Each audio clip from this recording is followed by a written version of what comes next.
नमस्कार, स्वागत है आपका हमारे निःशुल्क क्लासेज में। और आज हम बात करेंगे कि बीपीएससी मेंस का आंसर राइटिंग कैसे किया जाए। क्योंकि अभी 65वीं बीपीएससी के परीक्षाओं का दौर है, ऐसे में विद्यार्थियों ने खूब तैयारी की होगी, काफ़ी सारे अध्ययन किए होंगे, काफ़ी सारे आंकड़े जुटाए होंगे, समय प्रबंधन के साथ काफ़ी मेहनत किया होगा। परंतु यह तब तक फलीभूत नहीं होगा जब तक कि आप उसका सही ढंग से एक बेहतर समय प्रबंधन के साथ परीक्षा भवन में अपने आंसर शीट पर उसका प्रस्तुतिकरण नहीं करते हैं।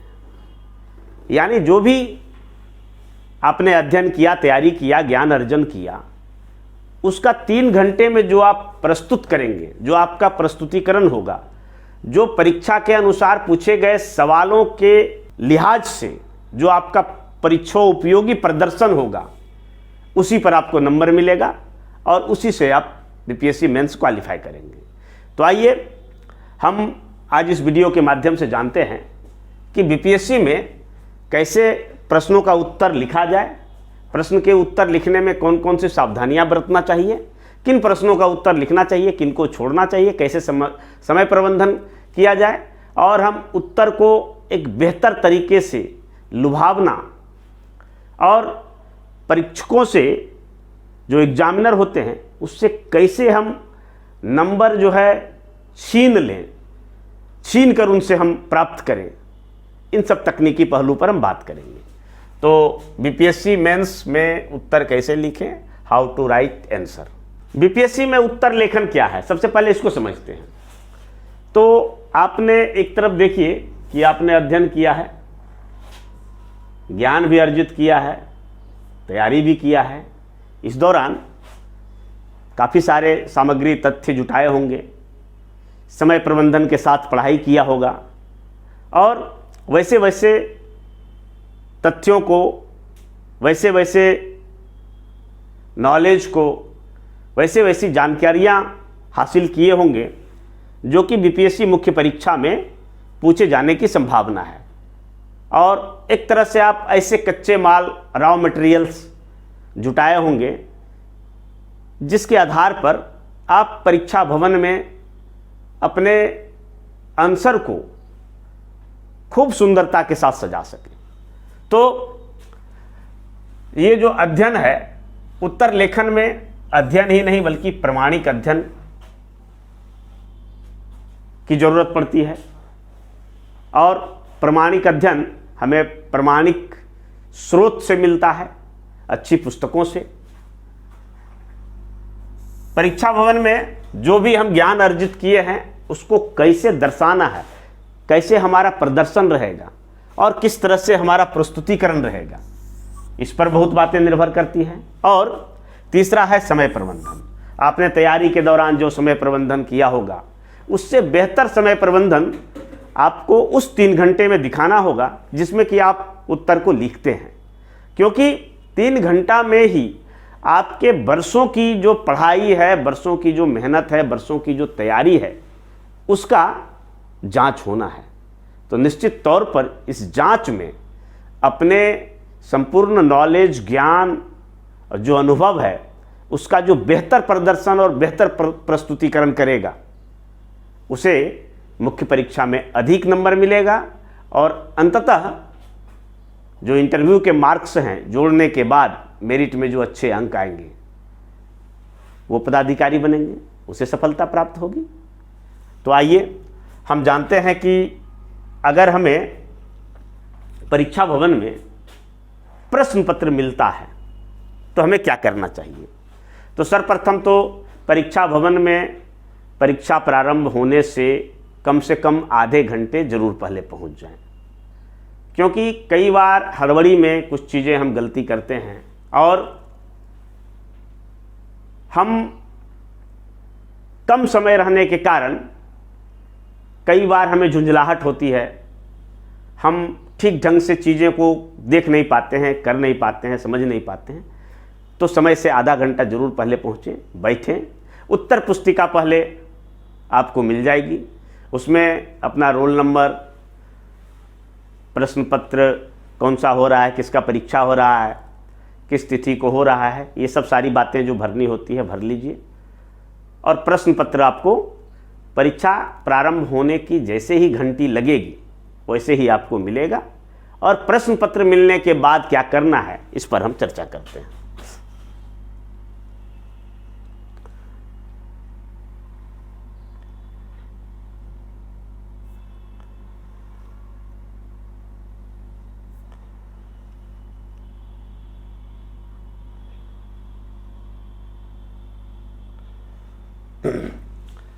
जैसे ही प्रश्न पत्र मिलता है तो हमें क्या करना है, इस क्रम से हमें शुरुआत करना है। तो सबसे पहले हम प्रश्नों का चुनाव करेंगे। अब अगर जीएस का सामान्य अध्ययन का प्रश्न पत्र है तो उसमें 12 प्रश्न आमतौर पर रहेंगे और उन 12 प्रश्नों में से आपको 8 प्रश्न लिखना है। तो उन 8 प्रश्नों का चयन करेंगे। फर्स्ट पेपर में कभी कभी 14 प्रश्न भी होते हैं, तो उन 14 प्रश्न में से आपको 8 प्रश्न चुनना है कि किन किन प्रश्नों का उत्तर लिखना है और किन किन प्रश्नों का उत्तर छोड़ना है। अगर ये काम आप सही ढंग से कर लिए तो समझ जाइए कि आप अच्छे अंक प्राप्त करने वाले हैं, क्योंकि यहाँ काफ़ी सोच समझ कर प्रश्नों का चुनाव करना होता है। प्रश्न का चयन के बाद आपका फिर उन प्रश्नों का क्रम निर्धारण करना है कि किनको 1 नंबर में लिखेंगे, किनको 2 नंबर में, किसको 3 नंबर में। तो ऑब्वियसली है जिस प्रश्न पर आपका ज़्यादा पकड़ है, जिसका उत्तर आप बेहतर प्रामाणिक ढंग से अच्छे तथ्य, आंकड़े और अच्छे जानकारी के आधार पर आप लिख सकते हैं, तो उसको 1 नंबर में लिखेंगे, फिर 2 नंबर में, बीच में 5 नंबर, 6 नंबर, 7 नंबर में कुछ ऐसे प्रश्न को रख सकते हैं जिसको कि आप उतना कंफर्ट फील नहीं कर रहे हैं लिखने में। और अंतिम में भी एक अच्छा प्रश्न रखिए अगर समय हो तो। और उसके बाद है समय प्रबंधन। अब समय प्रबंधन कैसे करना है तो आप पहले गुना भाग करके देख लीजिए। चूंकि 180 मिनट का समय है, 180 मिनट का समय है और इसी में 8 प्रश्न लिखना है, तो आपको समय कितना मिलेगा, तो समय मिलेगा 22 मिनट। अब इस 180 मिनट में आपको अटेंडेंस शीट पर साइन करना है, आपके कॉपी में इन्विजिलेटर साइन करेंगे, आप हो सकता है कभी पानी पिए या एक आध बार बाथरूम जाने की भी ज़रूरत पड़ जाए, तो इसमें क्या है कि आपको इसमें से 5-7 मिनट निकाल देना होगा। और बाकी शेष बचे समय अगर 22 मिनट है तो फिर इसमें 21 मिनट ही बच रहा है। अब इस 21 मिनट में आपको प्रश्न को लिखना है। तो 21 मिनट में हम सीधे प्रश्न की शुरुआत नहीं करेंगे। सबसे पहले हम प्रश्न के लिए एक स्केचिंग करेंगे कि हमें प्रश्न लिखना है तो किस डायरेक्शन में लिखना है। ऐसा नहीं कि तुरंत प्रश्न मिला और हम यह नहीं देखें कि प्रश्न किस चीज़ पर है, क्या मांग रहा है। एक शब्द हमने पढ़ लिया मौलिक अधिकार और उस पर लिखना शुरू किया, क्या पूछ रहा है यह नहीं, बल्कि हम क्या जानते हैं, हमारे पास क्या उपलब्ध जानकारी है, उसके आधार पर लिखना प्रारंभ कर देते हैं। तो ऐसे में नंबर आपका कटेगा। अगर पूरा नंबर चाहिए तो क्या करना होगा, तो एक और पॉइंट है कि प्रश्न की मांग को समझना होगा कि प्रश्न में मांगा क्या जा रहा है, पूछा क्या जा रहा है। ठीक है, और उसके बाद आप स्केच बनाइए। तो अगर 22 मिनट का समय है तो उसमें से 1 मिनट तो व्यवधान में ही निकल गया, तो 1 से 2 मिनट का आप आंसर को फॉर्मेटिंग कीजिए, क्या क्या लिखना है, कहाँ से शुरुआत करना है, बीच में क्या होगा, बॉडी क्या होगा। तो बेहतर तो ये होता कि अगर कोई एक रफ कागज़ होता उस पर ये कर लिया जाता, लेकिन अगर जल्दबाजी में इतना नहीं कर सकते हैं तो कम से कम सोच विचार लें, 1 मिनट 2 मिनट रुकें और सोच विचार कर लें, एक स्केच मन में बना लें और उसके बाद से डिमांड के अनुसार से लिखना प्रारंभ करें। तो इसमें से 1 से 2 मिनट में फॉर्मेटिंग करेंगे और क्वेश्चन हम 18 से 20 मिनट में लिखेंगे और अंतिम में 1 मिनट का समय हम प्रश्न को समाप्त होने के बाद एक बार सरसरी निगाह से देखेंगे। अगर कहीं कुछ छूट रहा है, कहीं अंडरलाइन करना छूट गया है, कहीं नंबरिंग देना छूट गया है, या कोई फिगर या मानचित्र थोड़ा उल्टा सीधा बन गया है, तो उसको हम ठीक करेंगे। तो कम से कम 1 मिनट का यहाँ भी समय देना है। यानी ओवरऑल क्या है कि 18 से 19 मिनट में आपको प्रश्न लिखना है, 1 से 2 मिनट में फॉर्मेटिंग करना है और लगभग 1 से 2 मिनट में उत्तर की सजावट करना है, उस पर एक नज़र सरसरी तौर पर डालना है। अब है क्या कि लिखेंगे कैसे। तो प्रश्न की मांग को समझ लिए और यहाँ पर एक तकनीक है, इस तकनीक का प्रयोग हमेशा सिविल सर्विसेज परीक्षा देने वाले विद्यार्थी करते हैं, आपको भी करना चाहिए।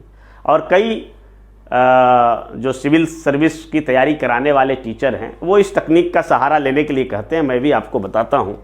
तो उसमें ये तकनीक जो है, तो 3 तकनीक है, कूल, ब्रेक एंड हिट। तो कूल क्या है? जैसे ही आपको प्रश्न का चुनाव कर लिए, क्रम निर्धारण कर लिए, समय प्रबंधन देख लिए कि 18 से 20 मिनट में हमको पूरा प्रश्न लिखना है, और उसके बाद प्रश्न की मांग को ठंडे दिमाग से हम सोचें। ठीक है, अब ठंडे दिमाग से जब सोचेंगे तो प्रश्न की मांग में क्या दिखाई पड़ेगा कि आजकल के जो बीपीएससी द्वारा प्रश्न पूछे जाते हैं वो किसी एक पक्ष पर नहीं पूछा जाता है, बल्कि बहुपक्षी होते हैं, मल्टीलैटरल होते हैं। और एक ही प्रश्न में आपको 2, 3 या इससे भी ज़्यादा खंड हो सकते हैं। तो आप प्रश्न को तोड़ दीजिए, उसको ब्रेक कर दीजिए। प्रश्न में जितने भी पक्ष को पूछा जा रहा है उसको तोड़ दीजिए। खास करके अगर आप ज्योग्राफी और इकोनॉमिक्स का सवाल देखेंगे, जियो इकोनॉमी का, या साइंस एंड टेक का देखेंगे, या इंडियन पॉलिटी का देखेंगे, तो उसका जो सवाल होता है किसी एक ही टॉपिक से मल्टीलैटरल रहेगा और बहुआयामी होगा। कई उसमें दृष्टिकोण आपको देखने के लिए मांगे, कई चीज़ों की जानकारी, और वो भी तुलनात्मक रूप से समन्वय के आधार पर उसमें मांगा जाएगा। तो क्वेश्चन को आप ब्रेक कर दें, 2 भाग में, 3 भाग में, जितना भाग में पूछा जा रहा है उस अनुसार से ब्रेक करें और फिर जो है आप कलम चलाएं, यानी हिट करें। तो ये एक फार्मूला है, कूल, ब्रेक एंड हिट। इसे हमेशा याद रखें। प्रश्न को शांति दिमाग से पढ़ें, उसकी प्रश्न की डिमांड को समझें, प्रश्न को खंड में विभाजित करके तोड़ दें ताकि उत्तर लिखने में आपको आसानी हो, और उसके बाद लिखना प्रारंभ करें। तो ये प्रश्न पत्र मिलने के बाद आपको ये कार्रवाई करना है।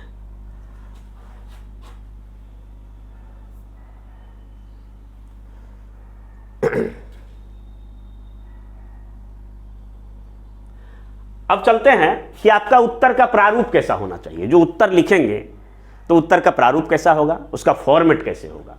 तो उत्तर का प्रारूप देखिए यहां साफ दिखाई पड़ रहा है कि हमने उत्तर के प्रारूप को 3 भागों में बांटा। 3 भाग क्या है? तो सबसे पहले भूमिका, उसके बाद विस्तार और उसके बाद निष्कर्ष। तो सबसे पहले जब हम उत्तर का प्रारंभ करेंगे तो सबसे पहले भूमिका सबसे प्रारंभ में, और ये भूमिका 1 से 1 पैराग्राफ का होना चाहिए। कभी कभी 2 पैराग्राफ में भी दे सकते हैं जब प्रश्न छोटा हो, लेकिन लंबा प्रश्न अगर पूछा जा रहा हो तो उसमें 1 पैराग्राफ की भूमिका 4 से 5 लाइन का होना चाहिए। और उस 4 से 5 लाइन में क्या हमें देना है, इस बात को भी समझना जरूरी है। इसको हम आगे समझेंगे अगले स्लाइड में। उसके बाद देखिए विस्तार। तो विस्तार इसका मध्य में होगा और यही मेन जो आंसर हमारा है, आंसर का क्रक्स होगा, यानी उत्तर का बॉडी होगा। इसको 8 से 10 पैराग्राफ में लिख सकते हैं अगर सामान्य अध्ययन जीएस का पेपर है तो, और अगर ऑप्शनल का है तो 12, 14, 15 पॉइंट हो सकता है अगर पैराग्राफ में लिख रहे हैं। अगर बिंदु होंगे तो बिंदु और भी ज़्यादा होंगे। तो अब सवाल उठता है कि बिंदुवार लिखा जाना चाहिए या पैराग्राफ राइटिंग में लिखा जाना चाहिए। तो इस पर भी आपको प्रश्न की प्रकृति के आधार पर देखना होगा कि किस तरह से। अगर काफ़ी सारी जानकारियाँ मांगा जा रहा है और आपके पास उपलब्ध स्रोत अधिक है तो उनको आप बिंदुवार दर्शा सकते हैं। और ऐसे अगर बहुत ज़्यादा डीप में आप नहीं जान रहे हैं चीज़ों को तो उसको आप पैराग्राफ में लिखेंगे। ठीक है। अच्छा, अनेक बिंदु होंगे तो अनेक बिंदु को लिखना है। और इसके साथ देखिए कि आलेख, चित्र, डायग्राम, मानचित्र, फ्लो चार्ट, आकृति जो भी है इसका प्रयोग जरूर करना है, क्योंकि यह आपके उत्तर की प्रभाविकता को बढ़ा देता है, आपके उत्तर की प्रासंगिकता को बढ़ा देता है, आपके उत्तर की सुंदरता को बढ़ा देता है। तो यह जरूर है कि जब भी आप लिख रहे हैं पैराग्राफ राइटिंग में लिखें या बिंदुवार लिखें, लेकिन उसमें ज़रूरत के मुताबिक फ्लो चार्ट, डायग्राम, चित्र, मानचित्र, आकृति के माध्यम से अपने उत्तर को पुष्ट करने, संपुष्ट करने, मजबूत करने का प्रयास जरूर करें। और अंतिम में निष्कर्ष होना चाहिए। अब निष्कर्ष के भी 2 भाग होते हैं अंतिम में, तो 1-2 पैराग्राफ में होना चाहिए, जिसमें निष्कर्ष से पहले एक समीक्षा का भी पैराग्राफ होना चाहिए। इस समीक्षा के बारे में भी आगे चर्चा करेंगे। और इस तरह से हमारा उत्तर का जो प्रारूप है उसके 3 भाग भूमिका, विस्तार और निष्कर्ष में बांटकर हमें उत्तर को तैयार करना चाहिए। अब आइए थोड़ा सा हम विस्तार से समझते हैं कि हमारा भूमिका कैसा होना चाहिए। तो भूमिका सबसे पहले तो बहुत ज़्यादा अलंकरण, भारी भरकम शब्दों, लुभावने शब्दों या फिर जो है कोई कोटेशन का प्रयोग ना करते हुए सीधा हम जो प्रश्न पूछा जा रहा है उस प्रश्न की जो मूल भावना है वहाँ से हम प्रारंभ करेंगे। यहाँ पर डाइवर्जन को रोकना है, ठीक है, और इधर उधर ना जाके सीधी बात से हम शुरुआत करेंगे। प्रश्न के जो मांग है, जो भी डिमांड है क्वेश्चन का, उस क्वेश्चन के डिमांड का जो सबसे महत्वपूर्ण बिंदु है उसका जो है भूमिका में जरूर मेंशन होना चाहिए। कई और अन्य बिंदु हो सकते हैं तो उसको भी आप मेंशन कर सकते हैं, लेकिन प्रश्न का जो महत्वपूर्ण बिंदु है, जिस चीज़ पर प्रश्न पूछा जा रहा है, जिस टॉपिक पर प्रश्न पूछा जा रहा है, तो उसको जरूर मेंशन करना चाहिए। अगर यह प्रश्न किसी आंकड़ा पर या किसी विद्वानों के कथन पर या कोई विवादित पहलू है या कोई रिपोर्ट है या कोई सरकारी नीति है, इन सब पर डिपेंड कर रहा है, इनसे पूछा जा रहा है, तो आप उसका भूमिका में जरूर जिक्र करें। और जो भी आंकड़ा है, विवाद है, रिपोर्ट है, सभी पक्ष को उसमें छोटे से 4-5 लाइन की भूमिका में लिखने का प्रयास करें। लेकिन यहाँ आपको अभी निष्कर्ष नहीं देना है, क्योंकि निष्कर्ष, किसी भी निष्कर्ष पर तब पहुँचेंगे जब हम उसकी पूरी पड़ताल कर लेंगे। और पूरी पड़ताल कहाँ करेंगे, तो वो उत्तर के जो विस्तार, जो बॉडी है, तो बॉडी में हम पूरी पड़ताल करेंगे और तब जाके हम निष्कर्ष देंगे। तो यहाँ पर निष्कर्ष नहीं देना है, किसी भी निष्कर्ष पर नहीं पहुँचना है, सीधा दर्शा देना है कि ये मैटर है। और यह संक्षिप्त होना चाहिए, अधिकतम कितना, तो 4 से 5 लाइन, एक पैराग्राफ का रहेगा। अगर छोटा प्रश्न है तो उसमें भूमिका को थोड़ा बढ़ा भी सकते हैं, परंतु यदि लंबा प्रश्न है तो उसमें एक पैराग्राफ 4-5, अधिकतम 6 लाइन, इससे ज़्यादा का नहीं होना चाहिए। अब आ जाइए प्रश्न के उत्तर का, हमारा जो प्रश्न के उत्तर का जो दूसरा भाग है वो है विस्तार। तो विस्तार क्या है, तो आप देखिएगा कि प्रश्न यहाँ पर कई खंडों में विभाजित है। अब प्रत्येक खंडों का हमें उत्तर लिखना चाहिए। सपोज दैट कि क्वेश्चन 3 खंड में है, तो 3 खंड में प्रत्येक खंड में 2-2, 3-3 पैराग्राफ लिखेंगे, इससे हमारा उत्तर संपूर्ण हो जाएगा। अब उसमें अगर कई सारे तथ्य हैं, कई सारे बिंदु हैं, कई कारण परिणाम हैं, और उस 22 मिनट की अवधि में, 20 मिनट की अवधि में, 18 मिनट की अवधि में पूरा लिखा नहीं जा सकता है, तो उसको आप पॉइंट वाइज दर्शा सकते हैं, केवल बिंदुवार। अब ये पॉइंट वाइज दर्शाने के लिए आप नंबरिंग सिस्टम का प्रयोग कीजिए, या कोई ज्यामितिक आकृति का प्रयोग कीजिए, या फिर आप फ्लो चार्ट का प्रयोग कीजिए, ठीक है। तो कई खंड में विभाजित है, सभी खंड को ध्यान से, सभी खंड को टच कर लेना चाहिए। उसके बाद उसमें देखिएगा कि अगर कोई कारण है या कोई परिणाम है तो इसके कई पहलू होते हैं। जैसे हो सकता है कि कोई प्रश्न पूछा गया कि इसके क्या कारण हैं, तो कारण ऐतिहासिक हो सकते हैं, सामाजिक हो सकते हैं, आर्थिक कारण भी हो सकता है, सांस्कृतिक कारण भी हो सकता है, राजनीतिक कारण हो सकता है, कभी कभी भौगोलिक कारण भी रहता है, कभी कभी स्थानीय चीज़ों से जुड़ा हुआ होता है, कभी राष्ट्रीय स्तर के चीज़ होते हैं, और कभी अंतर्राष्ट्रीय पहलू भी इसमें शामिल होता है। तो जिनकी भी ज़रूरत आपको महसूस हो तो इन सभी पहलुओं का जरूर जिक्र करना चाहिए, चाहे वो कारण में हो या परिणाम में हो या उद्भव में हो या विस्तार में हो, जहाँ भी ज़रूरत पड़ता है तो सभी पहलुओं का। और इससे प्रश्न लिखना भी आसान हो जाएगा कि अगर मान लिया जाए कि कोई कारण, जैसे संथाल विद्रोह का इतिहास में आप कारण लिख रहे हैं और कुछ नहीं, दिमाग पूरा ब्लैंक हो गया, याद ही नहीं आ रहा है क्या लिखें, तो आप सीधा जो है देख लीजिए ऐतिहासिक, सामाजिक, आर्थिक, सांस्कृतिक, राजनीतिक, और इस तरह से सोचेंगे तो अपने आप जो है आपका माइंड में सारी पढ़ी हुई बातें रिकवर होने लगेगा। तो ये बहुत बढ़िया उपागम है कि आप पक्ष को निर्धारित कर लें, पहलू को निर्धारित कर लें और उसी आधार पर आंसर लिखें। देखें कि एग्ज़ाम हॉल में अपने आप आपको याद होता चला जाएगा। ठीक है। उसके बाद अगर सरकारी नीति है, रिपोर्ट है, विद्वानों के विचार हैं, से अपने उत्तर को मजबूती देना है। ये सब अगर हैं, प्रश्न से संगत है, सुसंगत है, तो उन चीज़ों को मेंशन करेंगे तो आपके उत्तर को मजबूती मिलेगा। प्रश्न के उत्तरों को जो हम बिंदुवार लिखेंगे, तो बिंदुवार में क्या है, या तो हम 1, 2, 3 ऐसे नंबर का प्रयोग करें, रोमन अंक का भी प्रयोग कर सकते हैं, या हेडिंग दे सकते हैं। हेडिंग सामाजिक पहलू एक पैराग्राफ लिख दिए, राजनीतिक पहलू एक पैराग्राफ लिखे, आर्थिक पहलू एक पैराग्राफ लिखे, इस तरह से कर सकते हैं। या फिर इस तरह की आकृति का भी प्रयोग कर सकते हैं, ऐसे ऐसे, ठीक है, इस तरह से। लेकिन ये छोटा आकृति होना चाहिए, बहुत बड़ा साइज में आप जो राइटिंग लिख रहे हैं उसी के अनुरूप और उसी साइज में होना चाहिए। ये नहीं कि बहुत बड़ा लिख दिए, बहुत बड़ा चित्र बना दिए या इस तरह का मार्किंग किए, तो उससे आपका निगेटिव और दिखावापन भी शो हो सकता है। तो इस तरह से पैराग्राफ में लेखन कर सकते हैं। तो पैराग्राफ में कैसे लेखन करेंगे, तो पैराग्राफ में हमेशा देखिए एक चीज़ होता है कि एक शब्द छोड़कर आप पैराग्राफ का शुरुआत करेंगे, फिर यहाँ चलेगा, फिर यहाँ चलेगा। तो इसको बढ़िया से समझ लेना है।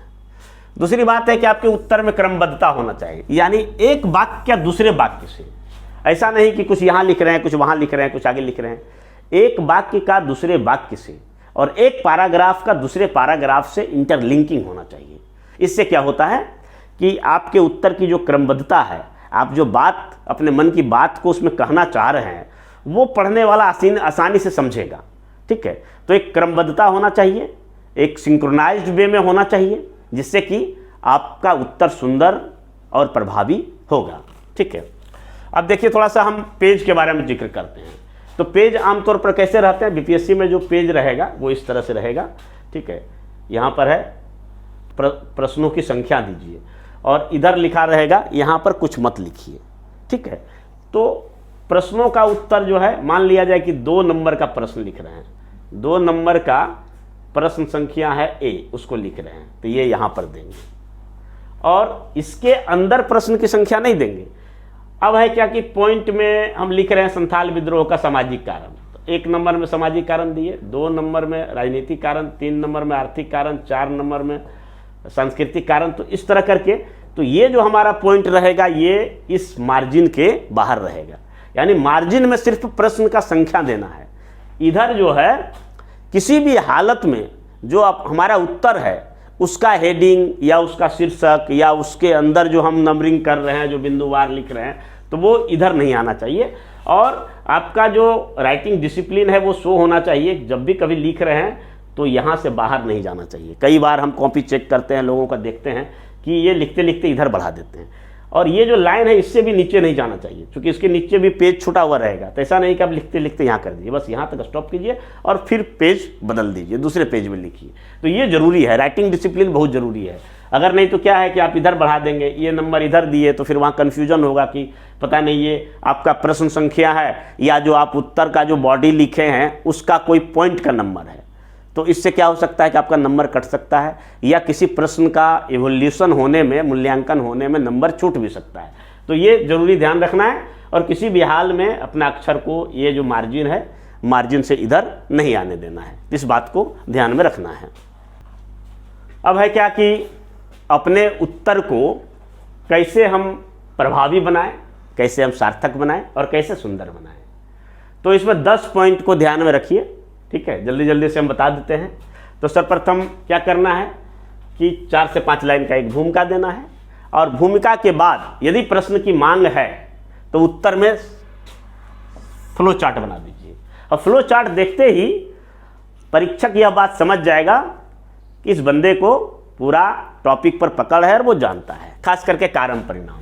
ठीक है, तो कारण परिणाम को अगर दर्शाएंगे तो इस तरह से फ्लो चार्ट बनाइए और इस तरह से दर्शा दीजिए। ठीक है, तो इससे क्या है कि आप आगे जो बात कहने वाले हैं, अगर उसको आप पैराग्राफ में ना लिख के या एक ही 2 पैराग्राफ में लिख दे रहे हैं या फिर सिर्फ बिंदुवार दर्शा दे रहे हैं, तो ये आपका उसकी भरपाई कर देगा। तो कम समय में अधिक से अधिक बातों को कहने का ये सबसे अच्छा तरीका होता है। क्या तुरंत आप एक फ्लो चार्ट बना लीजिए, चाहे वो कारण का हो या परिणाम का। परिणाम का तो खैर बाद में बनेगा, लेकिन कारण परिणाम या इस तरह के और भी कोई पहलू हैं, किसी तथ्य से जुड़ा हुआ चीज़ है, कोई आंकड़ा है, तो इसका बना सकते हैं। किसी चीज़ को दर्शाने का तरीका आप इस तरह से ज्यामितिक आकृतियों का सहारा ले सकते हैं, जैसे यहाँ पे लिया गया है। जैसे कि मान लिया जाए प्रदूषण होगा, तो प्रदूषण होगा तो बीमारी बढ़ेगी, ठीक है, और बीमारी बढ़ेगी तो फिर प्रदूषण होगा, ये भी है। कोविड महामारी में देख लीजिए, अगर जनसंख्या बढ़ेगी तो गरीबी होगा, गरीबी बढ़ेगा तो जनसंख्या, प्रत्येक का एक दूसरे के कारक होता है। अब जैसे मौलिक अधिकार लिखना है, तो मौलिक अधिकार को एक दूसरे तरीका से दर्शा सकते हैं कि 6 प्रकार के मौलिक अधिकार है। समानता का अधिकार, स्वतंत्रता, धार्मिक स्वतंत्रता, शोषण के विरुद्ध, फिर शिक्षा एवं संस्कृति, और संवैधानिक उपचारों का अधिकार, ठीक है। तो इस प्रकार से ये आप दर्शा सकते हैं। तो ये दर्शाने का तरीका है जो आपके उत्तर में प्रभाविकता ला देगा। चौथा पॉइंट में देखिए है कि मानचित्र का प्रयोग जरूर कीजिए, खास करके भूगोल के प्रश्नों में या इतिहास के भी प्रश्नों में। अगर कोई क्रांति या कोई स्थान को दर्शाते हैं तो इससे आपके उत्तर को मजबूती मिलता है। जैसे इस प्रकार से अगर कोई भारतीय संदर्भ में कोई प्रश्न पूछा जा रहा है तो इस तरह से भारत का मानचित्र बनाइए। अगर पूरा नहीं बना पाते हैं तो आधा बनाइए। जैसे ये मैंने प्रायद्वीपीय भारत को दर्शाया है, पेनिनसुलर इंडिया। तो पेनिनसुलर इंडिया के सिर्फ दक्षिणी भाग को, अगर दक्षिणी भाग से संबंधित है। अगर उत्तरी भाग से प्रश्न है, कश्मीर समस्या से है, तो कश्मीर को दर्शा दीजिए। भारत नेपाल चीन संबंध है तो उस क्षेत्र को दर्शा दीजिए। पूर्वोत्तर को दर्शा दीजिए, बंगाल की खाड़ी को दर्शा दीजिए। तो इस तरह से मानचित्र को बनाया जा सकता है। अगर बिहार से संबंधित प्रश्न है तो बिहार, इस तरह से मानचित्र बनाइए, ठीक है। बहुत एग्जैक्ट मानचित्र की जरूरत नहीं है, लेकिन इस तरह का भी अगर बना देते हैं, थोड़ा बहुत है ना, उतना सटीक नहीं, तो पता चल जाएगा कि हाँ भाई ये है, ये गंगा नदी है, और ये नॉर्थ बिहार है, और ये साउथ बिहार है। इसी में आप विभाजन कर सकते हैं नदियों के आधार पर। ये नदी है, ये आपका घाघरा है, ये गंडक है, ये बूढ़ी गंडक है, कोसी है, इस तरह ये आपका कर्मनाशा है, ये सोन है, ये क्यूल है। इस तरह से आप विभाजित कर सकते हैं। तो इससे क्या है कि आपकी उत्तर की सुंदरता बढ़ेगी, उसकी प्रभाविकता बढ़ेगी, उसकी सार्थकता बढ़ेगी, और परीक्षक अपने आप अधिक से अधिक नंबर देने के लिए विवश हो जाएंगे। 5वां पॉइंट में देखिए, सांख्यिकी तरीकों का प्रयोग कर सकते हैं। अगर किसी आंकड़ा को दर्शाना हो, किसी फैक्ट को दर्शाना हो, तो इस तरह के फिगर को दर्शा सकते हैं। जैसे कि ये कृषि अर्थव्यवस्था के क्षेत्र में जो 5 क्षेत्र हैं, पहले तो 3 ही हुआ करता था, जैसे कृषि प्राथमिक क्षेत्र हो गया, द्वितीय क्षेत्र उद्योग हो गया, तृतीय क्षेत्र सेवा हो गया। उसी तरह से 2 और जुड़ गए हैं, या तो इसी में आप 5 करके दिखा सकते हैं, इस तरह करके। उच्च प्रोफेशन का एक चौथा हो गया, और 5वां हो गया डिसीजन मेकिंग से में लगे हुए जो लोग होते हैं, हाई डिसीजन मेकिंग से लोग। तो अब जो हम लोग सेक्टर पढ़ते थे, इकोनॉमिक सेक्टर, वो 3 से बढ़ के 5 हो गया। इन सब चीज़ों को दर्शा सकते हैं। किसी आंकड़ा को आप इस तरह से भी दर्शा सकते हैं, या फिर इस तरह से चार्ट बना के दर्शा सकते हैं। तो ये आंकड़ा वगैरह दर्शाने के लिए अगर सांख्यिकी तरीकों का प्रयोग करते हैं तो इससे आपकी उत्तर का जो है वो प्रभाविकता बढ़ जाती है। उसके बाद 6ठा पॉइंट है कि आपको उत्तर को और प्रभावी बनाना है, तो जो भी अगर पैराग्राफ में लिख रहे हैं उसका कोई अगर शीर्षक दे रहे हैं, हेडिंग, सब हेडिंग, तो उसको आप अंडरलाइन कर सकते हैं। और जो भी अंदर में कोई महत्वपूर्ण तथ्य या बिंदु लिखें तो उसको भी हल्का कलम से अंडरलाइन करना है, खूब ज़्यादा दिखावा नहीं करना है। इससे क्या होता है कि उस अंडरलाइन शब्द को पढ़ने के बाद जो उसका कीवर्ड है, उत्तर का कीवर्ड है, उस पर एग्जामिनर का नज़र जाएगा, तो अपने आप वो नंबर देने के लिए उत्सुक रहेंगे, देखेंगे, और अच्छे तरीके से आपको नंबर भी देंगे। अच्छा, पैराग्राफ जो है वो प्रारंभ का एक शब्द छोड़कर हमेशा प्रारंभ करना चाहिए। पैराग्राफ लिखने बहुत लोगों को नहीं आता है, ठीक है। तो पैराग्राफ में हमेशा जो है जिस तरह से बुक फॉर्म लिखा हुआ है, पुस्तक में जिस तरह से लिखा हुआ है, उसी तरह से पैराग्राफ का प्रारंभ और अंत करना चाहिए, ठीक है। उसके बाद साफ सुथरा और सुस्पष्ट अक्षर लिखें ताकि कम से कम पढ़ा जा सके। ऐसा नहीं कि जो पठनी नहीं हो तो उसमें फिर जो है उत्तर में आपको कितना भी कुछ लिख दें वो नंबर नहीं मिलेगा, ठीक है। और एक बड़ी बात है कि अपने क्षमता के अनुसार से लिखें। हर किसी का लिखने की क्षमता अलग अलग होती है। कोई 3 घंटे में 36 पेज लिख देता है, कोई 3 घंटे में 20-22 पेज ही लिख पाता है। मैं 3 घंटे में 24-25 पेज लिख पाता था। हमारे कई साथी हैं कि 36 पेज लिख कर भी बैठ जाते थे, तो रिजल्ट पर उसका कोई असर नहीं पड़ता है। 36 पेज लिखने वाले भी अभी तक क्वालिफाइंग दौड़ में है, क्वालिफाई करना बाकी है, और 20-22 पेज लिख कर भी टॉप स्कोरर बने, अंडर 100 रैंकिंग आए हैं। इसलिए अपनी क्षमता के अनुसार लिखें, अगर कोई धीमा लिखता है तो वो चाहकर भी बहुत तेज़ नहीं लिख सकता है, 36 पेज लिख दें, 36 पेज लिखने का रहता है, ठीक है। और कोई अगर काफ़ी तेज़ लिखता है तो उसको चाहिए कि हम कितना लिख रहे हैं, इससे ज़्यादा महत्वपूर्ण क्या लिख रहे हैं। तो उत्तर को सजावट के दृष्टिकोण से लिखें। थोड़ा सा राइटिंग भी ठीक ठाक होना चाहिए, हालांकि राइटिंग बहुत मायने नहीं रखता है यहाँ, लेकिन फिर भी पठनीय जरूर होना चाहिए। ये नहीं कि आप खुद ही लिख लिए और खुद ही नहीं पढ़ पा रहे हैं, तो ऐसा नहीं होना चाहिए, ठीक है। उसके बाद लेखन कला होना चाहिए, यानी एक सजावट की तरह दिखना चाहिए कि नहीं लिखा गया है, कैलियोग्राफी जो होता है, ठीक है। तो ये है, सुंदर आलेख होना चाहिए और सीधी लाइन में लिखना चाहिए। और फ़ॉन्ट जो है, फ़ॉन्ट का साइज एक समान होना चाहिए। ये नहीं, कभी कभी क्या करते हैं कि लोग कॉपी भरने के उद्देश्य से खूब बड़ा बड़ा लिख देते हैं, कुछ कुछ लोग तो एक एक लाइन छोड़ कर लिखते हैं। तो मैंने किसको बेवकूफ़ बना रहे हैं, ठीक है। ये तो हुआ खुद बेवकूफ़ बनना। ऐसा थोड़ा ना है कि एग्जामिनर देखेगा वो नहीं समझेगा कि आपका क्या उद्देश्य रहा होगा इतना बड़ा बड़ा लिखना, ठीक है। तो ये जान लीजिए कि जो आपकी स्वाभाविक राइटिंग है वही लिखें, खूब ज़्यादा बड़ा बड़ा नहीं लिखें, खूब छोटा छोटा ना लिखें। ये नहीं कि एक प्रश्न का आंसर जो है छोटा छोटा लिखे, दूसरे का बहुत बड़ा बड़ा लिख दिए। तो एक समान फ़ॉन्ट होना चाहिए और लाइन सीधा होना चाहिए। ये नहीं कि कुछ लोग लिखना शुरू करेंगे तो ऐसे ऐसे ऐसे धीरे धीरे धीरे धीरे उसका टेढ़ा होता जाएगा। हालांकि वहाँ लाइन वाली कॉपी मिलेगी, लाइन वाली कॉपी नहीं मिलेगी, वाइट कॉपी रहेगी, ठीक है। इस कारण से वहाँ पर ये समस्या लोगों को होता है, इसलिए सीधा लाइन में लिखना चाहिए। इस बात का हमेशा ध्यान रखेंगे। तो अब आइए, ये तो विस्तार हो गया, अब हम लोग निष्कर्ष पर थोड़ा सा चर्चा कर लेते हैं लास्ट में। तो आइए, अब हमारा निष्कर्ष कैसा होना चाहिए। तो निष्कर्ष देखिए, इसके भी हम दो पार्ट में इसको हम बांट सकते हैं, ठीक है। तो पहले तो निष्कर्ष पहले एक समीक्षा होना चाहिए और सेकेंड लास्ट पैराग्राफ में, अंतिम पैराग्राफ से पूर्व में, ठीक है। तो निष्कर्ष समीक्षा कैसा होना चाहिए, तो इसमें विशेषकर हम कई पक्षों का तुलना करेंगे, इसमें किसी विशेष पक्ष को दर्शाएंगे, अगर उसकी कोई आलोचना है तो आलोचना करेंगे और मूल्यांकन करेंगे, ठीक है। तो ये निष्कर्ष से पहले एक पैराग्राफ में समीक्षा हो जाना चाहिए, ये आपके उत्तर की सुंदरता को और बढ़ा देता है। तो इन सब जैसे तुलना करना है, पक्ष या आलोचना या मूल्यांकन क्या करेंगे, तो इसमें क्या है कि सकारात्मक और नकारात्मक दोनों पक्षों को देखेंगे, ठीक है। और उसमें अगर आलोचनात्मक है तो उसमें थोड़ा सा नकारात्मक जो है ज़्यादा देंगे, ठीक है। और अगर नहीं भी मांगा गया है कुछ आलोचनात्मक, तो भी हमें आलोचना के एक दो बिंदु को जरूर लिखना चाहिए, लेकिन वहाँ हम सकारात्मकता को थोड़ा सा ज़्यादा बढ़ाएंगे।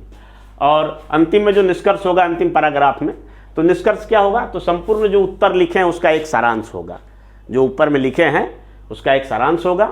अपना एक टिप्पणी देना है, यानी कमेंट देना है संतुलित रूप से, बिल्कुल जो है इसमें कोई रेडिकल होके नहीं या फिर भावना में बह के नहीं।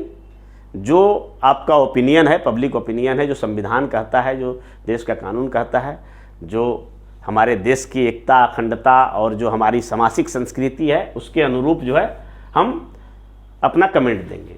और उस टॉपिक का, जिस टॉपिक पर हम उत्तर लिखे हैं, उसका अगर कोई दूरगामी प्रभाव है, भविष्य में कोई प्रभाव पड़ने की आशंका है, तो उसको जरूर दर्शाएंगे। वर्तमान में उसकी क्या प्रासंगिकता है उसको भी दिखाएंगे कि वर्तमान में, चूंकि वर्तमान सिनेरियो में पूछा गया है तो जरूर कुछ ना कुछ बात होगा, तो उसको जो है, अगर मानव कल्याण के क्षेत्र में उसका कोई महत्व है तो उसको दर्शाएंगे। और अगर देश या बिहार राज्य के विकास में कोई योगदान होगा तो उसको हम जरूर दर्शाएंगे। तो इस तरह से हमारा एक उत्तर सारगर्भित, संक्षिप्त, सटीक, प्रभावी, सार्थक और सुंदर उत्तर तैयार होगा। और जब परीक्षक आपके कॉपी को देखेगा तो वो कहेंगे वाह। और फिर अगर आपका जीएस का प्रश्न है तो यकीन मानिए कि जो 38 नंबर का प्रश्न है उसमें 32-33 नंबर तक आपको मिल जाएगा। और अगर ऑप्शनल का जो 50 नंबर का प्रश्न है तो उसमें 42-43 नंबर तक जरूर मिलेगा, ठीक है। इन्हीं शुभकामनाओं के साथ आपकी बीपीएससी मुख्य परीक्षा में सफलता प्राप्त करके अंतिम रूप से चयन होकर पदाधिकारी बने, यही हमारी शुभकामना है। जय हिंद, जय भारत।